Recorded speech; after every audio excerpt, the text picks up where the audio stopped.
যারা গণহত্যার বিচার নিয়ে গরিমসি করছে, জুলাইয়ের গাদ্দার তারা, যারা জুলাইয়ের চেতনাকে বিক্রি করছে, জুলাইয়ের গাদ্দার তারা, যারা এখনো পর্যন্ত শহীদের তালিকা তৈরি করতে পারে নাই, জুলাইয়ের গাদ্দার তারা, যারা এখনো পর্যন্ত শহীদ পরিবারকে ক্ষতিপূরণ দিতে পারে নাই।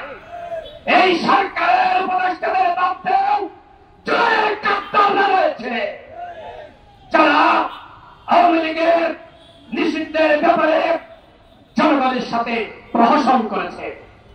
জনগণ তো আপনাদেরকে ম্যান্ডেট দিয়ে দিয়েছিল, কেন আবার আন্দোলন করা লাগলো?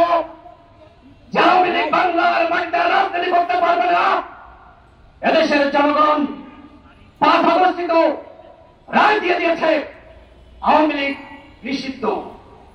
সুতরাং এই যে প্রজ্ঞাপনকারীর জন্য আবার আন্দোলন করা লাগলো, চওড়া ঘেরাও করা লাগলো, ঐক্য বিনষ্ট হলো কেন ভাই? এই সরকারের উপদেষ্টাদেরকে আমরা দায়িত্ব দিয়েছিলাম, তারা একটি সংস্কারের রোডম্যাপ দিবে, বিচারের রোডম্যাপ দিবে, নির্বাচনের রোডম্যাপ দিবে। এখন পর্যন্ত সরকার কি করতে চায়?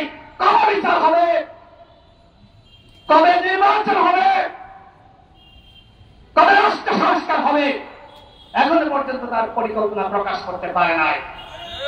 রাজনৈতিক দলগুলোর সাথে, জুলাইয়ের শক্তির সাথে আজকে যে সরকারের দূরত্ব, এর কারণটা কি?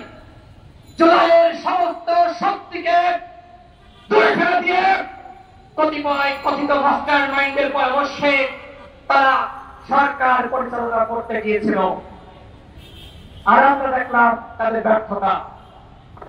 দেখেন, 71-এর পরে আমরা দেখেছি যারাই আওয়ামী লীগে যোগদান করেছে, আওয়ামী লীগ করেছে, তারা হয়ে গেছে স্বাধীনতা সপক্ষের শক্তি। এই 24-এর পরে আমরা দেখছি যারা নতুন বন্দোবস্তের নামে একটি দলের সাথে যুক্ত হয়নি, তারা জুলাইয়ের শক্তি হতে পারে নাই। বিচার জানাই এইখানে যারা আছে, সামনে পিছনে মঞ্চে, এই গণঅভ্যুত্থানের প্রত্যেকের অবদান রয়েছে। সরকার সেই অবদান স্বীকার করে নাই। সরকার যদি আমাদের এই অবদান স্বীকার করত, সবাইকে নিয়ে সরকার গঠন করত, তাহলে এই অনেকটা আমাদের দেখতে হয় না। সরকারের বয়স এখন 10 মাস। এই 10 মাসে সরকারের অর্জন কি? গণহত্যার বিচারে সরকার কি কি করেছে, রাষ্ট্র সংস্কারে কি কি করেছে, নতুন বাংলাদেশ বিনির্মাণে কি কি করেছে, তার জবাব দিতে আমরা চাইতে পারি না।